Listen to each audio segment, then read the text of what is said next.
সামাজিক বাস্তবতার নিরিখে আত্মরক্ষা প্রশিক্ষণের চাহিদা বাড়ছে, আর সেক্ষেত্রে বুত্থান প্রশিক্ষণকে গুরুত্বপূর্ণ বলে মনে করছেন অভিভাবকবৃন্দ। এই যে অভ্যুত্থান বা মার্শাল আর্ট বলেন, এটা আসলে ব্যক্তিগতভাবে আমি মনে করি এটা সেলফ ডিফেন্স। বর্তমান সামাজিক বাস্তবতায় এটা আমাদের শিশুদের জন্য, বিশেষ করে মেয়ে শিশুদের জন্য খুবই দরকারি করি যে তারা যেন এটাকে শুধু শারীরিক শক্তি নয়, এটা আত্মবিশ্বাস, শৃঙ্খলা এবং নিজেকে আত্মপ্রত্যয়ের সাথে বেড়ে ওঠার জন্য যথেষ্ট কাজ করে বলে আমি মনে করি। অপরাধের ধরনে পরিবর্তন আসায় বর্তমান সময়ে আত্মরক্ষার গুরুত্ব অপরিসীম। বুত্থান আত্মরক্ষার পাশাপাশি আত্ম উন্নয়নমূলক ধারা বলে জানান বুত্থান প্রশিক্ষক ডক্টর ম্যাক ইউরি। বুত্থান মূলত মার্শাল আর্টসের পরিধির বাইরেও এটা আত্ম উন্নয়নমূলক একটা ধারা। অন্যান্য মার্শাল আর্টসেও এইসব বিষয়ে গুরুত্ব আরোপ করে, তবে বুত্থান বিশেষভাবে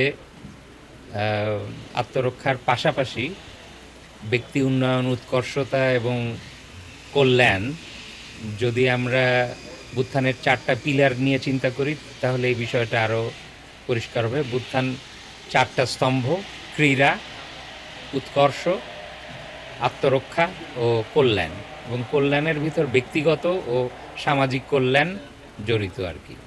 তো এটাকেই হচ্ছে পুঁজি করে বুত্থানের অগ্রযাত্রা। ডক্টর ম্যাক ইউরি বলেন, বুত্থান প্রশিক্ষণ তরুণদের সুনাগরিক হিসেবে গড়ে তুলতেও ভূমিকা রাখছে। একটা সুনাগরিক এবং সুস্বাস্থ্যের অধিকারী মানুষ এবং মানসিকভাবেও সক্ষম সিটিজেন বা মানুষ গড়ার কাজেই বুত্থানের প্রধান উদ্দেশ্য আর কি। তবে বুত্থানকে যেহেতু বাংলাদেশ সরকার ক্রীড়া ও যুব মন্ত্রণালয়ের অধীনস্থ একটা নতুন বাংলাদেশের খেলা হিসেবে অধিভুক্ত করেছে, সেহেতু এই আঙ্গিকে বিভিন্ন শাখা বিরাজমান। জাতীয় ক্রীড়া পরিষদ অনুমোদিত বুত্থানের প্রশিক্ষণ কিশোর কিশোরীদের আত্ম উন্নয়নে কাজ করবে, এমনটাই প্রত্যাশা সংশ্লিষ্টদের। রাজু আহমেদ, বাংলাদেশ বেতার, রাজশাহী।